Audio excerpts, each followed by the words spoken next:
വിഷു ആഘോഷത്തിൻ്റെ സന്തോഷത്തിലും സംതൃപ്തിയിലുമാണ് നമ്മളെല്ലാവരും. നല്ല കാഴ്ചകളും തലമുതിർന്നവരിൽ നിന്നും ലഭിച്ച ഒരു വർഷത്തെ ഐശ്വര്യത്തിൻ്റെ കൈനീട്ടവുമായി മനസ്സ് നിറഞ്ഞ നിമിഷങ്ങൾ. പുത്തൻപടത്തിലും എത്തുകയാണ് മലയാള സിനിമയിലെ തലമുതിർന്ന ഗുരുസ്ഥാനീയരായിട്ടുള്ള 3 പേർ. അവരുടെ വാക്കുകളിലേക്ക് കാതോർക്കാം.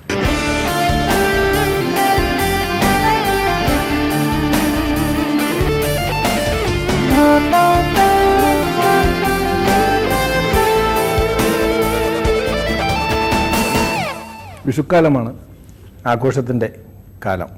അതുകൊണ്ട് തന്നെ ഈ മദ്യം ഉപയോഗിക്കുന്നത് ഒരല്പം കൂടും. പക്ഷേ നമ്മുടെ സർക്കാരിൻ്റെ മദ്യനയം എന്ന് പറയുന്നത് ബാറുകൾക്ക് പൂട്ടിടുന്ന ഒരു നയമാണ് വന്നുകൊണ്ടിരിക്കുന്നത്. പക്ഷെ നമ്മുടെ സിനിമയുടെ ടീസർ ഇതിനെ കേന്ദ്രീകരിച്ചിട്ടുള്ള ഒരു ടീസറാണ് പുറത്തു വന്നേക്കുന്നത്. എന്താണ് യഥാർത്ഥത്തിൽ സ്വർഗത്തേക്കാൾ സുന്ദരം എന്ന് പറയുന്ന ഈ സിനിമ മുന്നോട്ട് വയ്ക്കുന്ന ചിന്ത? മദ്യപിക്കുന്നതിനെതിരായിട്ടോ മദ്യപാനത്തിനെ അനുകൂലിച്ചുകൊണ്ടോ ഉള്ളൊരു നയപരിപാടി വ്യക്തമാക്കാൻ വേണ്ടി ഒരു സിനിമ എടുക്കാൻ സാധിക്കുമെന്ന് എനിക്ക് തോന്നുന്നില്ല. അതെന്തായാലും ഈ സിനിമയിലൂടെ ഉദ്ദേശിക്കുന്നില്ല. പിന്നെ ഈ കഥ നടക്കുന്നത് ഒരു ബാറിൻ്റെ അകത്താണ്. ബാറിൻ്റെ മുതലാളിയായിട്ട് അഭിനയിക്കുന്നത് ജോയ് മാത്യു ആണ്. ബാറിലെ എടുത്തുകൊടുപ്പുകാരൻ്റെ വേഷമാണ് എനിക്ക്. ബാറിൽ കുടിക്കാൻ വരുന്ന ലോട്ടറി കച്ചവടക്കാരൻ്റെ വേഷമാണ് ലാലിന്.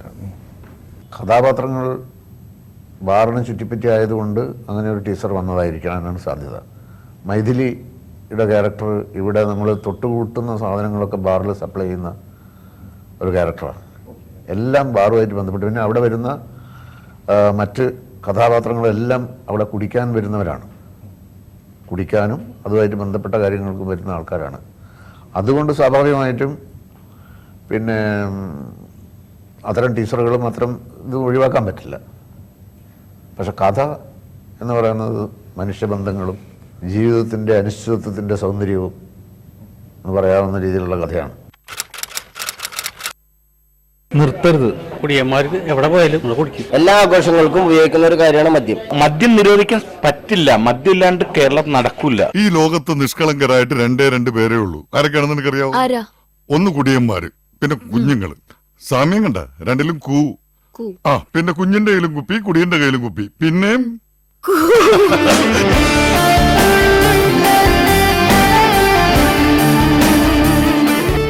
ഇതിനകത്ത് ഈ ഒരു സൗഹൃദത്തിൻ്റെ ഒരു ഊഷ്മളത കൂടി കഥയോട് ചേർത്ത് വെച്ചിരിക്കുന്നു എന്ന് തോന്നുന്നു. നമ്മുടെ ഈ വർത്തമാനകാലത്ത് ഈ സൗഹൃദത്തിന് അത്രമേൽ ഊഷ്മളത ഇല്ല എന്ന് തോന്നുന്നുണ്ടോ? അല്ലെങ്കിൽ അതൊരു വാസ്തവമാണോ? സൗഹൃദത്തിനൊക്കെ ഒന്നും അതിൻ്റെതായിട്ടുള്ള വാല്യൂ ഉണ്ട്, അതിന് സ്ഥാനമുണ്ട്. സൗഹൃദങ്ങളും സ്നേഹവും ദയാനുകമ്പയും ഒക്കെ ഉള്ളത് കൊണ്ടിട്ടാണ് മറ്റോ നമ്മൾ തിരിച്ചറിയുന്നത്, അതില്ലായ്മയെ പറ്റി തിരിച്ചറിയുന്നത്. അതില്ലാത്തൊരു ലോകമില്ല, എവിടെയില്ല. മനുഷ്യരിൽ മാത്രമല്ല, മൃഗങ്ങളിലാണെങ്കിലും എവിടെയാണെങ്കിലും ഇതൊക്കെ ഉണ്ട്. സൗഹൃദത്തിൻ്റെ കഥ തന്നെയാണ് ഈ സിനിമ പറഞ്ഞു കഴിഞ്ഞാൽ. ബേസിക്കായിട്ട് പറഞ്ഞു കഴിഞ്ഞാൽ നന്മയുടെ കഥയാണ്. ഒരാളുടെ വേദന കണ്ടു കഴിഞ്ഞാൽ കണ്ണു നിറയുന്ന സൗഹൃദത്തിൻ്റെ കഥ തന്നെയാണത്. ഇതിനകത്ത് ഒന്നിൽ കൂടുതൽ ഉള്ള ഗെറ്റപ്പുകളാണല്ലോ. എന്താണ് അതിൻ്റെ ഒരു പ്രാധാന്യവും? ഒന്നും മോശമായാൽ മറ്റൊരു നന്നാക്കാം പ്രതീക്ഷയാണ്. ഒന്നിൽ പോയാൽ പറ്റിയത് രീതിയിലാണ് 3 ഗെറ്റപ്പ് എന്ന് പറഞ്ഞപ്പോൾ ഞാനും ആലോചിച്ചത് തന്നെ. അതെ, ഏതെങ്കിലും ഒന്ന് പിടിക്കാം. പക്ഷേ 3 നന്നായി എന്നുള്ളതാണ് വിചാരിക്കുന്ന. അങ്ങനെ 3 നന്നായി പോയി. അവിടെയാണ് ഇപ്പോൾ പ്രശ്നമായത്. പ്രൊഫഷണൽസ് ആകുമ്പോൾ പിന്നെ ഒന്നിച്ചൊരു സീനിലൊക്കെ വരുമ്പോൾ ഭയങ്കര മത്സരം ഉള്ളിലുണ്ടാവും. അപ്പോൾ ഞാൻ എൻ്റെ മനസ്സിലുണ്ടായിരുന്നു. പക്ഷെ ആ മത്സരത്തിൽ ഞാൻ തന്നെ വിജയിച്ചു എന്നാണ് ഞാൻ വിചാരിക്കുന്നത്.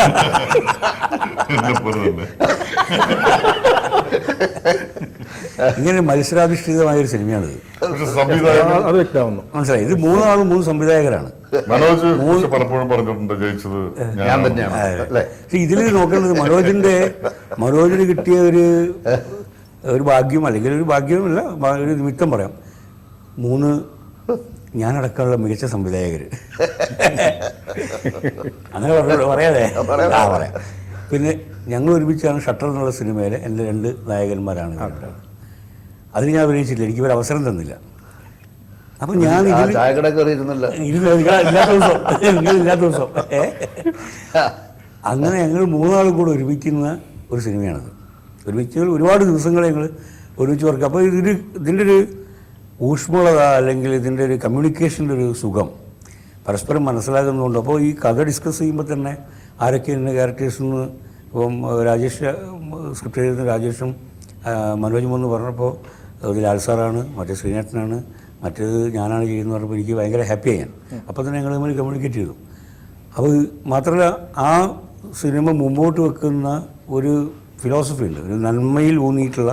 ഇപ്പോൾ മിസ്റ്റർ ലാൽ പറഞ്ഞ മാതിരി നന്മയിൽ ഊന്നിയിട്ടുള്ള, സൗഹൃദത്തിൽ ഊന്നിയിട്ടുള്ള, സ്വർഗത്തേക്കാൾ സുന്ദരമാണ് സ്വർഗം. നമുക്കറിയില്ല, നമ്മൾ പോകാത്തതുകൊണ്ട് നമുക്കറിയില്ല ആ കാര്യം. അതൊരു ഒരു ഒരു മിത്താണ്, ഒരു ഡ്രീമാണ്. അപ്പം അതിനേക്കാൾ റിയാലിറ്റിയിലുള്ള കാര്യമാണ് സൗഹൃദം എന്നുള്ളത് നമുക്കറിയാം. അപ്പം എനിക്കൊക്കെ സൗഹൃദത്തിൻ്റെ ഒരു മണ്ണിലാണ് ഞാൻ അന്നും ഇന്നും എന്നും നിൽക്കാൻ ആഗ്രഹിച്ചിട്ട് നിന്നിട്ടുള്ളൂ. അത്തരം ഒരു കണ്ടൻറ്റാണ് ഇതിലുള്ളത്. അപ്പോൾ അത് വന്നപ്പോൾ ഞങ്ങൾക്ക് മൂന്നാൾക്കും തമ്മിലുള്ളതും സൗഹൃദം തന്നെയാണ്. മനസ്സിലായില്ലേ? ശ്രീനേട്ടനായിട്ടുള്ള ബന്ധം എനിക്ക് എത്രയോ കൊല്ലം മുമ്പുള്ള സൗഹൃദമാണെങ്കിൽ ലാലായിട്ടുള്ള ബന്ധം അത് ഷട്ടറോട് കൂടിയിട്ടുള്ള ദൃഢമായൊരു ബന്ധമാണ്. അപ്പോൾ ആ സൗഹൃദത്തിൻ്റെ ഒരു എന്താ പറയുക, ഒരു ആർജവം ഈ സിനിമയിലുണ്ടാവും. മാത്രമല്ല മനുഷ്യരിൽ പ്രതീക്ഷിക്കാൻ വക നൽകുന്നൊരു സിനിമ എന്ന് പറയുന്നത് ഹോപ്പാണ്. നമുക്ക് ചാർലി ചാപ്ലിൻ്റെയൊക്കെ സിനിമകളൊക്കെ തരുന്ന പോലെ എല്ലാ ട്രാജഡിയിൽ കൂടെ കടന്നു പോയി കഴിഞ്ഞാലും നമുക്ക് ജീവിക്കാനും ജീവിതത്തെ മുറുകെ പിടിക്കാനും തോന്നിപ്പിക്കുന്ന ഒരു ഹോപ്പ് അത് ഈ സിനിമയിലുണ്ട്. അങ്ങനെ തോന്നിയിട്ടില്ലെങ്കിൽ അപ്പോൾ എങ്ങനെയാണ് ശ്രീനേട്ടൻ ഇപ്പോൾ ഈ പറഞ്ഞതുപോലെ സ്വർഗം നമ്മൾ കേട്ട് കേൾവിയേ ഉള്ളൂ, അല്ലെങ്കിൽ പറഞ്ഞ കഥകൾ, പറഞ്ഞ അറിവുകൾ. നമ്മുടെ പേര് സ്വർഗത്തേക്കാൾ സുന്ദരമാണ്. അതും വേറൊരു രീതിയിലുള്ള ഒരു പ്രതീക്ഷ നൽകുന്നതാണ്. സ്വർഗം എന്ന് പറയുമ്പോൾ എല്ലാവരുടെയും മനസ്സിൽ ഉള്ളത് എന്തോ ഒരു സംഭവം. ശ്രീനേട്ടൻ വിശ്വസിക്കുന്നുണ്ടോ സ്വർഗമുണ്ട് എന്ന്? ഇല്ല, ഞാനൊന്നും വിശ്വസിക്കുന്നില്ല. എനിക്കങ്ങനെയുള്ള പ്രതീക്ഷയില്ല. പ്രതീക്ഷയില്ല നശിച്ചുപോയ ഒരാളാണ്. പ്രതീക്ഷ നശിച്ചുപോയ ഒരാളാണ്. നശിച്ചുപോയി, എന്ത് ചെയ്യാനാ? കാരണം സ്വർഗത്തിൽ പോയി എന്ന് പറഞ്ഞിട്ട് ഒരാളെയും ഇതുവരെ കണ്ടില്ലേ? അങ്ങനെ നമ്മുടെ ആളെ കാണാൻ പോയി. നമ്മൾ രണ്ടാളെ അഭിനയിക്കുന്ന വേറെ സിനിമയുടെ സെറ്റ്. അവിടെ ഒരാൾ വന്നു, സ്വർഗമുണ്ട് എന്ന് പറഞ്ഞു, സ്ഥാപിച്ചു. ഓർമ്മയില്ലേ? സ്വർഗം ഉണ്ട് തന്നെയാണ് പറയുന്നത്. നിങ്ങൾ പോയിട്ടുണ്ടോ ചോദിച്ചപ്പോൾ ഇല്ല, ഞാൻ പോകുമെന്ന് പറഞ്ഞു. അപ്പോൾ നമ്മളൊരു സംശയം ഉണ്ടായിരുന്നു, നിങ്ങളവിടെ ചെല്ലുമ്പോൾ ഏത് പ്രായത്തിലാണ് ചെല്ലുക എന്നുള്ളതാണ്. നമ്മൾ 80 വയസ്സൊക്കെ ആയിട്ട് മരിക്കുമ്പോഴേ സ്വർഗത്തിൽ ആ പ്രായത്തിൽ പോയിട്ട് എന്ത് കാര്യം? അത് ശരിയാണെന്ന് ചോദിച്ചോട് കൂടെ അയാളെ പരിപാടി അവസാനിപ്പിച്ചു. ഞങ്ങളെ മാനസാന്തരപ്പെടുത്താൻ വന്നിരുന്നു. പക്ഷേ ഇതെങ്ങനെയാണ് ഇതിനകത്തുള്ള ഈ ക്യാരക്ടർ? ഇപ്പോൾ ഈ പറയുന്നത് പോലെ ബാർ മുതലാളി, ബാറിൽ വർക്ക് ചെയ്യുന്നു, നല്ല സൗഹൃദം പങ്കുവയ്ക്കുന്ന മദ്യപാനി, ഒരു മദ്യപാനി. നിങ്ങൾ അഭിനയിക്കേണ്ടി വന്നിട്ടില്ല അല്ലേ? നമ്മളോട് ഈ മീൻസ് പുറത്ത് കാണുന്ന ആൾക്കാർ പൊതുവെ ഈ നിങ്ങളുമായിട്ട് ബന്ധം ഉണ്ട് എന്നുള്ളത് കൊണ്ട് തന്നെ ചോദിക്കാറുണ്ട്, ഈ അഭിനയിക്കുമ്പോൾ മദ്യപിച്ച് അഭിനയിക്കുമ്പോൾ ശരിക്കും രണ്ടെണ്ണം ഇട്ടിട്ടല്ലേ അഭിനയിക്കുന്നതെന്ന് ചോദിക്കാറുണ്ട്. സത്യത്തിൽ ഇതിൽ എങ്ങനെയാണ് അഭിനയിച്ചത്, അല്ലെ എങ്ങനെയാണ് ആ സംഭവം വരുന്നത്? ചില ആൾക്കാരൊക്കെ അങ്ങനെ ചെയ്തിട്ടൊക്കെ ഉണ്ടെന്ന് പറഞ്ഞു കേട്ടിട്ടുണ്ട്. പക്ഷെ നമ്മളൊന്നും അങ്ങനെ നമ്മൾ പിന്നെ മദ്യപാനിയായിട്ട് അഭിനയിക്കുമ്പോൾ മദ്യപിച്ച് കഴിഞ്ഞാൽ ചിലപ്പം നമ്മൾ പറയേണ്ട ഡയലോഗുകളൊക്കെ തെറ്റിപ്പോകും ചിലപ്പോൾ. അതുകൊണ്ട് അത് മദ്യപിച്ച് അഭിനയിച്ചാൽ കൂടുതൽ നന്നായി എന്ന് നമുക്കൊരു തോന്നലുണ്ടാകും. അതുറപ്പാ ചെയ്യുമ്പോൾ എനിക്ക് അനുഭവമുള്ള. പക്ഷെ ഫൈനൽ റിസൾട്ട് കാണുമ്പോൾ നമുക്ക് മനസ്സിലാവും അത് ഭയങ്കര അബദ്ധമായിരുന്നു. മാത്രമല്ല ഒരുപാട് ഘടകങ്ങളെ ഇതൊരു മെഷർമെൻ്റാണ് ഈ സിനിമാഭിനയം എന്ന് പറഞ്ഞാൽ. നമ്മൾ ക്യാമറയുടെ മൂവ്മെൻറ്റ്, നമ്മളുടെ മൂവ്മെൻറ്റ്, ലൈറ്റ്, എല്ലാ കാര്യങ്ങളും നമ്മൾ ഓർമ്മയിൽ. ഡയലോഗ് ഓപ്പോസിറ്റ് ഇപ്പോൾ ശ്രീനേട്ടനുമായിട്ട് ആൾക്കാർ നിൽക്കുന്നെങ്കിൽ നമ്മൾ വളരെ ശ്രദ്ധിച്ച് അഭിനയിക്കും വേണം. ഡയലോഗും തെറ്റിക്കാൻ പാടില്ലല്ലോ. അപ്പോൾ ഇതൊക്കെ വേണമെങ്കിൽ നമ്മൾ മദ്യപിച്ച് കഴിഞ്ഞാൽ പറ്റില്ല. അത് പഴയ ചില കലാകാരന്മാരൊക്കെ ഞാൻ നാടകത്തിൽ അഭിനയിക്കുന്നവരൊക്കെ പറയും, രണ്ടെണ്ണം അടിച്ചാലാണ് അഭിനയം വരിക. അടിച്ചാൽ അഭിനയം വരണം. അഭിനയം വരില്ല. അഭിനയം എന്ന് പറഞ്ഞാൽ അത് ശാസ്ത്രീയമായ ഒരു സാധനം തന്നെയാണ്. അഭിനയത്തിൽ തന്നെ ഭയങ്കരമായിട്ടുള്ള ലഹരിയുണ്ട്. അത് ആസ്വദിക്കാൻ തുടങ്ങിക്കഴിഞ്ഞാൽ അത് ഭയങ്കര രസമാണ്. അതുപോലെ ഈ നേരത്തെ പറഞ്ഞതുപോലെ ഇപ്പോൾ സംവിധായകർ, കഴിവ് തെളിയിച്ച സംവിധായകർ, തിരക്കഥാകൃത്തും ഒക്കെ ആയതുകൊണ്ട് തന്നെ നിങ്ങളേതായിട്ടുള്ള കോൺട്രിബ്യൂഷൻ ഇതിനകത്ത് ഉണ്ട് എന്ന് പ്രതീക്ഷിച്ച സിനിമയെ നോക്കുന്ന ആൾക്കാരുണ്ട്. അല്ല, നമ്മൾ പലപ്പോഴും പ്രതീക്ഷകൾ താർത്തു കൊടുത്തിട്ടുണ്ടല്ലോ, അതുകൊണ്ട് പിന്നെ കുഴപ്പമില്ല. അല്ല, നമ്മുടെ അഭിപ്രായങ്ങൾ പലപ്പോഴും നമ്മൾ പറയും. പക്ഷെ പറയുന്ന അത് ഇങ്ങനെയാണെങ്കിൽ നല്ലതായിരിക്കുമോ മനോജ്? പക്ഷെ ഇത് നമ്മുടെ അഭിപ്രായം മാത്രമാണ്, അതാണെന്ന് വെച്ചെടുക്കരുത്. ചില പടത്തിലൊക്കെ പോകുമ്പോൾ നമ്മൾ ചില അഭിപ്രായം പറയുക. ആദ്യത്തെ ദിവസം ഈ ഡയലോഗിന്റെ ആവശ്യമുണ്ട്. വേണ്ട, നമ്മുടെ പറഞ്ഞു തരുന്നതിന് മുമ്പ് അവർ വെട്ടും. പിന്നെ അവരടുത്ത് നമ്മൾ അഭിപ്രായം പറയാൻ നിൽക്കില്ല. അത് നമ്മൾ പറയുമ്പോൾ അത് ശരിയാണെന്ന് ആലോചിച്ചിട്ട് ചിലപ്പോൾ അവർ പറയും ശരിയാണ്, അതിന്റെ ആവശ്യമില്ല. പക്ഷെ എന്റെ സിനിമയിൽ ചിലപ്പോൾ പറയും അത് വേണം എന്ന് പറയും. അങ്ങനെ പറയുന്നവർക്ക് നമ്മൾ വീണ്ടും അഭിപ്രായങ്ങൾ പറയും. കാരണം അവര് ആലോചിക്കുന്നവരാണ്. അതുകൊണ്ട് തന്നെ മനോജ് ആലോചിക്കുന്ന ആളായതുകൊണ്ട് ഞങ്ങൾ അഭിപ്രായങ്ങൾ പറയാറുണ്ടായിരുന്നു. പലതും ചിലതൊക്കെ സ്വീകരിച്ചിട്ടുണ്ട്, ചിലതൊക്കെ പുള്ളി പറയില്ല, എൻ്റെ ആവശ്യമില്ല, എൻ്റെ കാര്യമില്ല, നമ്മൾ ഇത്രയും പറഞ്ഞാൽ മതി. എന്റെ സിനിമയിൽ ഇവർ രണ്ടാളും കൈകടത്തിയിട്ടുണ്ട്, ഞാൻ ആവശ്യപ്പെട്ടിട്ട്. കാരണം ഇവര് ഭീകരന്മാരല്ലേ. ഇവർ രണ്ടാളും പക്ഷെ സത്യത്തില് ആ സിനിമയിൽ ജോയ് മാത്യു അടക്കം കൈയെടുത്തിട്ടുണ്ടെന്ന് തോന്നുന്നു അല്ലേ? അപ്പൊ യഥാർത്ഥത്തിൽ അത് ആരുടെ ഇതേ ചോദ്യം പണ്ട് ക്യാമറാമാൻ വേണു കമൽഹാസന്റെ അഭിനയിക്കുന്ന ഒരു സിനിമയിൽ ക്യാമറ വർക്ക് ചെയ്യാൻ പോയി. അപ്പം തമിഴ് പടം. അപ്പം അതിൻ്റെ ഡയറക്ടർ എന്തോ ഒരു സന്താന ഭാരതിയോ തമിഴ് അദ്ദേഹമായിരുന്നു. അപ്പോൾ വേണു ആ പടം കഴിഞ്ഞിട്ട് വന്നപ്പോൾ ആരും ചോദിച്ചു, ഈ കമൽഹാസൻ അഭിനയിക്കുന്നിടത്ത് ഇങ്ങനെ പുള്ളിയിടക്ക് ഇടപെടും എന്നൊക്കെ കേട്ടിട്ടുണ്ടല്ലോ. അത് ഇല്ല, സന്താന ഭാരതി ഇടക്ക് ഇടപെടുന്നു. അതേ സംഭവമാണിത്. അതേ സംഭവമാണ്. ഇത് ഒരു കലക്റ്റീവായൊരു സ്പിരിറ്റ് ഉണ്ടെങ്കിലാണ് എല്ലാ ആർട്ടും അത് മികച്ചതാവുള്ളൂ. അതിപ്പോൾ പ്രൊഡക്ഷൻ ബോയിൻ്റെ അഭിപ്രായമാണെങ്കിൽ പോലും കേൾക്കണം ഞാൻ പറയുന്നത്. ഇപ്പം മനോജിനോട് നമുക്ക് അങ്ങനെ ഒരു കമാൻഡ് ചെയ്യേണ്ട ആവശ്യം വരുന്നില്ല. കാരണം അത് ആ വേവ് ലെങ്ത് കറക്റ്റ് ആയതുകൊണ്ട് ഇങ്ങനെ ഇടപെടേണ്ട ആവശ്യമൊന്നുമില്ല. നമ്മൾ സജഷൻസ് പോലും പറയേണ്ട ആവശ്യം വന്നിട്ടില്ല ശരിക്കും. ഇതിനകത്ത് ഇപ്പോൾ ഇത് കാലികമായിട്ടുള്ള ഒരു സബ്ജക്റ്റാണ് ഇതിനകത്ത് വരുന്നതെന്നാണ് സംവിധായകൻ്റെ പക്ഷം. അപ്പോൾ അതുകൊണ്ട് തന്നെ ചിലപ്പോഴൊക്കെ ഈ കാലികമായിട്ടുള്ള സബ്ജക്റ്റ് ഒരു തോട്ട് പങ്കുവെക്കുകയാണെങ്കിൽ കാലികമായിട്ടുള്ള സബ്ജക്റ്റ് നമുക്ക് ആ സമയത്ത് അത് അല്ലെങ്കിൽ സിനിമ റിലീസാകുമ്പോൾ ശ്രദ്ധിക്കപ്പെടുകയും വിജയിക്കുകയും ഒക്കെ ചെയ്യുകയും അഭിനന്ദനം കിട്ടുകയൊക്കെ ചെയ്യുകയും ചെയ്യും. പക്ഷെ കുറച്ച് കഴിഞ്ഞു കഴിഞ്ഞാൽ അതിന് കാലിക പ്രസക്തി ഇല്ലാതെ പോകുന്നു, കാലാതിവർത്തി ആകുന്നില്ല എന്നുള്ളൊരു പ്രശ്നം ഉണ്ടാകുന്നില്ല ശരിക്കും? നമ്മൾ ചിലപ്പോൾ ഉണ്ടാവാം, സംഭവിക്കും.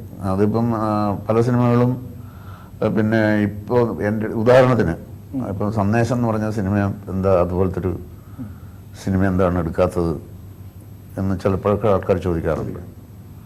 കാരണം ഇതാണ് പ്രശ്നം. അന്ന് ചിലപ്പം വലിയ കുഴപ്പമുണ്ടാവില്ലായിരിക്കും. ഇന്ന് അതിനെയൊക്കെ ഈ പൊളിറ്റീഷ്യൻസ് മറികടന്നു കഴിഞ്ഞു. അതിൻ്റെ 10 ഇരട്ടിയാണ് യഥാർത്ഥത്തിലുള്ള കാര്യമെന്ന് ഇപ്പം അവർ പ്രൂവ് ചെയ്തുകൊണ്ടിരിക്കുകയാണ്. അന്ന് കോമഡി ആയിരുന്നു. അപ്പോൾ ഇത് അവർക്ക് അല്പം ഏൽക്കണമെങ്കിൽ ഈ 10 ഇരട്ടിയുടെ അപ്പുറത്ത് കയറി നിന്നിട്ട് വേണം നമ്മൾ ചെയ്യാൻ. മനസ്സിലായില്ലേ? അത് ഉണ്ടാക്കാൻ പ്രയാസമാണ്. അത്രയും കുനിഷ്ട് ഉണ്ടെങ്കിലേ നടക്കുള്ളൂ. ഇനി കാലാധിപത്യം അവിടുന്ന് ആഗ്രഹിക്കേണ്ട കാര്യമില്ലെന്ന് തോന്നുന്നു. കാലികമായ മതി ശരിക്കും. അതെ. ഇതിനെ കലാവർത്തിയായിട്ട് ജീവിച്ചിരിക്കുന്ന കലാകാരനെ അവിടുന്ന് ആഗ്രഹിക്കുകയേ വേണ്ട. ഇപ്പോൾ കാലികമാണോ? കാലികമായ സബ്ജക്റ്റ് കാലികമായ രീതിയിൽ പറഞ്ഞു ഇപ്പോഴുള്ള മനുഷ്യന്മാർക്ക് മനസ്സിലാവുന്ന രീതിയിൽ ചെയ്താൽ തന്നെ വളരെ സക്സസ് ആവും. ഈ 100 കൊല്ലം കഴിഞ്ഞ് നിലനിൽക്കണമെന്ന് നിലനിന്നാത്തനെന്ത് കാര്യം? ഞാൻ ആഗ്രഹിക്കുന്നതിൽ പോലും കാര്യമില്ല. അപ്പോൾ അങ്ങനെയാണെങ്കിൽ സ്വർഗത്തേക്കാൾ സുന്ദരം അത്രമാത്രം കാലികമാകുന്നു. കാലികമാണ്. ഇന്നത്തെ അവസ്ഥ എന്ന് ആലോചിച്ചു നോക്കൂ. എല്ലാ ബാറുകളും പൂട്ടി. ഇത്ര റിയലിസ്റ്റിക് ആയിട്ട് ക്ലയർ വോയിൻസ് എന്നൊക്കെ പറയും. അതായത് കാര്യങ്ങൾ മുൻകൂട്ടി കാണുന്ന ഒരു അവസ്ഥ, കാര്യങ്ങൾ മുൻകൂട്ടി പ്രവചിക്കുന്ന അവസ്ഥ. ആ അവസ്ഥയാണ് ഈ സിനിമ. ഈ സിനിമയുടെ ഞാൻ പറഞ്ഞു ഇതിൽ എനിക്ക് കിട്ടിയൊരു ഭാഗ്യം എന്ന് പറഞ്ഞാൽ കേരളത്തിലെ ബാറുകളിലെ ഒരു ബാർ ഉടമയായ രക്തസാക്ഷി സ്ക്രീനിൽ ഞാനായിരിക്കും ആദ്യം. ലോപ്പസ് മുതലാളി എന്നുള്ള ക്യാരക്ടറാണ് ഞാൻ. ഇതിൻ്റെ വിക്റ്റിമാണ്. ഈ പുതിയ ഗവൺമെൻറ് പോളിസിയുടെ വിക്റ്റിമാണ്. അത് ഈ കേസുകൾ ബാറും ഗവൺമെൻറ് തമ്മിലുള്ള കേസുകൾ നടന്നുകൊണ്ടിരിക്കുമ്പോഴാണ് ഈ സിനിമ എടുക്കുന്നത്. അപ്പോൾ ഇത് യാഥാർത്ഥ്യമാവുമെന്ന് പ്രവചിക്കാൻ പറ്റുന്ന ഒരു സിനിമ, വലിയ സിനിമ തന്നെയാണത്. പക്ഷെ എൻ്റെ ഒരു ദുരന്തം എന്താ വെച്ച് കഴിഞ്ഞാൽ കുറെ കാലം കഴിഞ്ഞ് കഴിഞ്ഞാല് ബാറുടമ എന്താണെന്ന് ചോദിക്കുമ്പോൾ ആളുകൾ കാണുന്നത് ഇതായിരിക്കും. ശരിയാണെന്ന് വിശ്വസിച്ചു പോകും. പറയുന്നൊരു കുഴപ്പമുണ്ട്. കാരണം വേറെ ഒന്നും കാണാനില്ലല്ലോ, വേറെ എവിടെ ബാറുടമകളില്ല, അടച്ചു പോയി. ഒരു ദിവസം ബാറിൽ നടക്കുന്ന ഒരു കഥയാണ് അല്ലേ? ഒരു ദിവസമല്ലേ? ഒറ്റ ദിവസത്തെ കഥ അല്ല, ഈ സിനിമ ശരിക്കും 24 മണിക്കൂറിനുള്ള ഒരു കഥയാണ് പറയുന്നത് അല്ലേ? ഇതിനകത്ത് ഈ മുത്തുമണിയുടെ ഒരു ക്യാരക്ടർ ഉണ്ടല്ലോ, ഈ ഒരു മനസാക്ഷിയുള്ള ഒരു ഡോക്ടർ. ശരിക്കും നമ്മുടെ ഈ ആശുപത്രികളൊക്കെ ശരിക്കും ബിസിനസ് മാത്രമായിട്ട് മാറുന്നു എന്നുള്ളതാണോ? അല്ലെങ്കിൽ അങ്ങനെ കൂടുന്നില്ലേ? അത് വരുന്നുണ്ടോ? അങ്ങനത്തെ ഒരു വിഷയം അത്ര സീരിയസ് ആയിട്ടുള്ള ഒരു ഉണ്ട്. അത് കഥാസന്ദർഭത്തിൽ വരുന്നുണ്ടെങ്കിൽ പോലും അതിന് അത്ര കണ്ടിട്ടൊരു ഊന്നൽ കൊടുത്തിട്ട് നമുക്ക് ഇങ്ങനെ ചില പ്രശ്നങ്ങളുണ്ട്, അവർക്കിട്ടൊരു പണി കൊടുക്കണം എന്നുള്ള രീതിയിൽ അതിനെ കണ്ടിട്ടുണ്ടെന്ന് എനിക്ക് തോന്നുന്നില്ല, അല്ലേ? ഇത്രയും അണ്ടർലൈൻ ചെയ്തിട്ടുള്ളത് അല്ല, ഇപ്പോൾ ഈ പണി കൊടുക്കണം എന്ന് പറയുമ്പോഴേ നമ്മൾ ഈ കാലികമായിട്ടുള്ള സബ്ജക്റ്റുകൾ എടുക്കുമ്പോൾ എന്തായാലും ഒരു വിഭാഗത്തിന്, ചിലപ്പോൾ ചെറിയ വിഭാഗമായിരിക്കാം, വലിയ വിഭാഗമായിരിക്കും, എന്തായാലും ഒരു വിഭാഗത്തിന് വേദനിക്കും. പക്ഷേ നമ്മൾ എന്താണ് സിനിമ എടുക്കേണ്ടുന്ന നയം വേദനിപ്പിക്കാതെയും പറയാം, വരികൾക്കിടയിലൂടെയും പോകാം. ശരിക്കും സിനിമ ഏത് നയമാണ് എടുക്കേണ്ടുന്നത്, പറയേണ്ടുന്നത് കൃത്യമായി പറയുക എന്നുള്ളതാണ്. അല്ലേ, നമ്മളിപ്പം സിനിമയിലൂടെ പറഞ്ഞതുകൊണ്ട് ഉടനെ ഡോക്ടർമാരൊക്കെ നാളെ നന്നാവുന്നോ, അല്ലെങ്കിൽ സൊസൈറ്റി ഭയങ്കര സ്വാധീനം ഉണ്ട് എന്നുള്ളത് ഞാൻ വളരെ കുറച്ചേ ഉള്ളൂ. കാരണം പണ്ടൊക്കെ പറയായിരുന്നു സിനിമ കണ്ടിട്ട് ആളുകൾ അക്രമികളാവുന്നു, സിനിമ കണ്ടിട്ട് ആളുകൾ ബാങ്ക് കവർച്ച ചെയ്യുന്നു. ഈ സിനിമ എന്ന് പറയുന്ന സാധനം ഉണ്ടാകുന്നതിന് മുമ്പേ എത്രയോ ലോകമഹായുദ്ധങ്ങളൊക്കെ ഉണ്ടായിട്ടുണ്ട്. ഏതെല്ലാം നാടുകളിൽ ആരൊക്കെ തമ്മിൽ കുത്തി കൊന്നിട്ടുണ്ടെന്ന് അറിയാം. ലോകമഹായുദ്ധം എന്ന് വെച്ചാൽ ഒന്നാം ലോകമഹായുദ്ധം എല്ലാം ഞാൻ പറയുന്നത്, അതിനു മുമ്പുള്ള എത്ര എത്ര എത്ര എത്ര യുദ്ധങ്ങൾ. പിന്നെ മലയാള സിനിമ പോട്ടെ, ഏത് സിനിമ എടുത്തോളൂ, ഒരു 10,000 സിനിമകൾ ഉണ്ടായിട്ടുണ്ടെങ്കിൽ അതിലൊരു 100 സിനിമ കഴിച്ചിട്ടുള്ള ബാക്കി എല്ലാ സിനിമകളിലും നായകൻ എന്ന് പറയുന്നത് നല്ല ആള്, എവിടെ ആർക്ക് കുഴപ്പം വന്നാലും അതിന്റെ നന്മയുടെ അങ്ങേറ്റാണ്. ഇയാളെ കണ്ടത് പഠിക്കാത്തത് ചീത്തവശം മാത്രം കണ്ടിട്ട്. പിന്നെ ഞാൻ പറയാം, നമ്മുടെ നാട്ടിലുള്ള അമ്മമാരൊക്കെ ആഗ്രഹിക്കുന്നത് സിനിമ കണ്ടിട്ട് നായകനെ പോലെ നല്ല ആളായി പോകല്ലേ എന്നാണ്. എന്റെ മോൻ നല്ല ആളാണ്, അവൻ സ്കൂളിൽ നിന്ന് വരുന്ന വഴിക്ക് അവിടെ പെൺകുട്ടിയെ ഉപദ്രവിക്കാനായിട്ട് ഒന്നും ഇടപെടില്ല, നേരെ വീട്ടിലേക്ക് വരും എന്ന് പറയുന്ന ആളുകളല്ലേ നമ്മുടെ എല്ലാ അമ്മമാരും ആഗ്രഹിക്കുന്നത്. അല്ലാതെ അവിടെ ഒരു പെണ്ണ് ഉപദ്രവിക്കുന്നുണ്ട്, അതിന് പോയി അടി കൊടുത്ത് അവിടുന്ന് അടിയും കൊണ്ടിട്ട് പോലീസ് സ്റ്റേഷനിൽ പോയി ഒരു മകനെ കാണാനായിട്ട് ഇവിടെ ആരും ആഗ്രഹിക്കുന്നില്ല. അപ്പം നന്നായി പോകുക എന്നുള്ള പേടിയാണ് പലപ്പോഴും സിനിമ കാണുന്ന ആളുകൾക്ക് ഉണ്ടാകുന്നത്. 3 പേരുടെയും മക്കൾ സിനിമാ രംഗത്ത് ഉണ്ട്. അവരുടെ കഴിവുകളും ചിലപ്പോൾ നിങ്ങളുടെ നോട്ടത്തിൽ ചില കുറവുകളുമൊക്കെ കാണാം. എങ്ങനെയാണ് നിങ്ങൾ അതിനോട് പ്രതികരിക്കുക? ഒരാൾക്കും ഓരോ രീതിയിലായിരിക്കും അത് തോന്നുന്നത്. എൻ്റെ രീതിയിൽ ഞാനിപ്പോൾ അതിപ്പം ഒരാളൊരു ഇൻഡിവിജ്വലാണ്. പിന്നെ മക്കൾ എന്നുള്ള സംഭവത്തിനെ പറ്റി ആ രീതിയിലൊന്നും നമ്മൾ നോക്കേണ്ട കാര്യമൊന്നും ഇല്ല. സിനിമയുടെ ഇത് വരുമ്പോഴേ അവരൊരാൾക്കും താല്പര്യമുള്ള കാര്യങ്ങൾ അവരവർ ചെയ്യുന്നു. അവർക്ക് ഇതിപ്പം ഞാൻ എൻ്റെ മക്കളുടെ കാര്യത്തിൽ ഞാൻ അവരെ പ്രേരിപ്പിച്ചിട്ടില്ല. അവർക്ക് ഒരു സഹായം ഞാൻ ചെയ്തു കൊടുത്തിട്ടില്ല, ചെയ്യാൻ ഉദ്ദേശിക്കുന്നുമില്ല, എനിക്ക് ചെയ്യാൻ സാധിക്കുകയില്ല. അത് വേറെ വിഷയം. ഡേറ്റ് ഇപ്പം എനിക്ക് പറ്റുന്ന എന്തെങ്കിലും സംഭവങ്ങളാണെങ്കിലല്ലേ അങ്ങനെ ഒരു സംഭവം. ഇപ്പം ഈ ജോലിയല്ലേ ലേറ്റസ്റ്റ് സിനിമയിൽ എൻ്റെ അടുത്ത് റോൾ അഭിനയിക്കാൻ പറഞ്ഞിരുന്നു, പക്ഷെ എനിക്ക് പോകാൻ പറ്റിയില്ല. അതൊക്കെ അങ്ങനെയേ നടക്കുള്ളൂ. വേറെ ചിന്തകളും കാര്യങ്ങളുള്ള പിള്ളേർ മിടുക്കന്മാരവർ. ഇപ്പോൾ വിനീതിൻ്റെ കാര്യം എടുത്താണെങ്കിലും ജീവൻ്റെ കാര്യം എടുത്താലും അവർക്ക് സക്സസ്സുകൾ ഉണ്ടാക്കിയിട്ടുള്ളവരാണ്. സക്സസ് ആളുകളൊക്കെ അംഗീകരിച്ചിട്ടുള്ളതാണ്. നമുക്കും അത് കണ്ടിട്ട് നല്ലതായിട്ടാണ് തോന്നിയിട്ടുള്ളത്. തീർച്ചയായിട്ടും അവർ മിടുക്കന്മാർ തന്നെ. മിടുക്കന്മാരായതുകൊണ്ടാണ് അവർക്ക് അവിടെ നിൽക്കാൻ പറ്റുന്നത്. ഇവിടെ പ്രത്യേകിച്ച് എത്രയോ ഡയറക്ടേഴ്സ് വരുമ്പോഴാണ് അതിൽ ഒരാളോ 2 ആളോ ഒക്കെ ക്ലിക്കാകുന്നത്. അപ്പോൾ ആ കൂട്ടത്തിലേക്ക് വരാം. ഞാൻ ആദ്യം ഇവന് സിനിമയിലേക്ക് വരാനുള്ള താല്പര്യമൊക്കെ പറഞ്ഞ സമയത്ത് ഞാൻ അവനെ നിർബന്ധിച്ച് ട്രാവൽ ആൻഡ് ടൂറിസം എന്നൊക്കെ പറഞ്ഞുകൊണ്ട് ബാംഗ്ലൂർ കോളേജിൽ ചേർത്താണ്. കാരണം അന്ന് ഞാൻ അവരുടെ അടുത്ത് പറഞ്ഞത് സംവിധായകരും പണ്ട് എത്രയോ പേര് വന്നിട്ട് അതിനകത്തൊന്നും ഒരാളൊക്കെയാണ് വന്ന് ക്ലിക്കാകുന്നത്. അത്രയുള്ള അവസരം. അപ്പം അതല്ലാതെ വേറെ എന്തെങ്കിലും കാര്യങ്ങൾ നോക്ക്, നമ്മളൊക്കെ അങ്ങനെ രക്ഷപ്പെട്ട് പോയി എന്നുള്ളതേ ഉള്ളൂ. പക്ഷെ അവസാനം അതിനകത്തുനിന്ന് തെളിയിക്കുമ്പോൾ നമുക്കത് ശരിയാണെന്ന് സംഭവിച്ചു കൊടുക്കേണ്ടി വരും. ഈ ഭൂമിയിലാണ് സ്വർഗമെന്ന് മറ്റൊരു വാദം, മറ്റൊരു അഭിപ്രായം. സ്വർഗത്തെക്കാൾ സുന്ദരം എങ്ങനെ ഭൂമിയിൽ ആക്കാം, ഭൂമിയിൽ സൃഷ്ടിക്കാം? അഭിനയിച്ചാലൊക്കെ സംഭവിക്കും. അല്ല, നമ്മളൊക്കെ തീർച്ചയായിട്ടും ചെറുപ്പകാലം മുതൽ എൻ്റെ കാര്യം പറയുകയാണെങ്കിൽ ഏറ്റവും അടുത്ത കുടുംബത്തിലെ ആളുകളെക്കാൾ കൂടുതൽ സുഹൃത്തുക്കളുടെ നടുവിൽ ജീവിച്ചവരാണ്. മനസ്സിലായില്ലേ? എന്നും. അപ്പോൾ ആ സൗഹൃദത്തിൻ്റെ അന്തരീക്ഷമാണ് ശരിക്കും പറഞ്ഞാൽ സ്വർഗം. സമാന മനസ്കരായ സൗഹൃദക്കാർ അല്ലേ? സമാന മനസ്കർ എന്ന് പറഞ്ഞാൽ 3 പേർക്ക് ഒരേ അഭിപ്രായം എന്നുള്ള അർത്ഥത്തിലല്ല പറഞ്ഞത്. അത് വെറും സ്ലേവറിയാണ്. ഒരാൾ പറയുന്നത് മറ്റു 2 പേര് അംഗീകരിക്കുക എന്ന് പറയുന്നത്. എതിർത്തുകൊണ്ടും പിന്നെ ഇടപെട്ടും എന്താ ഒരു കറക്റ്റ് ചെയ്യുന്നൊരു മെക്കാനിസം ഇതിനകത്ത് പ്രവർത്തിക്കണം.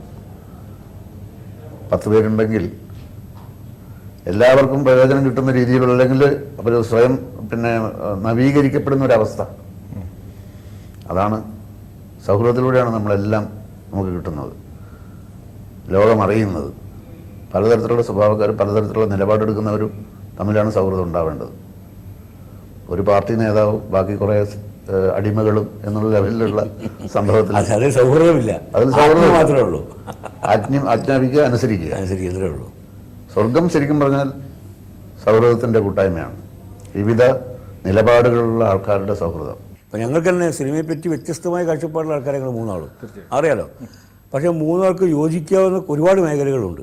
ഞങ്ങൾക്ക് അഭിപ്രായ വ്യത്യാസങ്ങളുണ്ട്, പല കാര്യങ്ങളിലും പല നിലപാടുകളുണ്ട്. ആ യോജിക്കാവുന്ന മേഖലയ്ക്കാണ് അധിക ശതമാനം അതാണ്. 100-ൽ 60% അതാണെങ്കിൽ അതാണ് സ്വർഗം. അങ്ങനെയുള്ള ആൾക്കാരുടെ കൂട്ടായ്മയാണ് ഈ സിനിമ, അല്ലേ?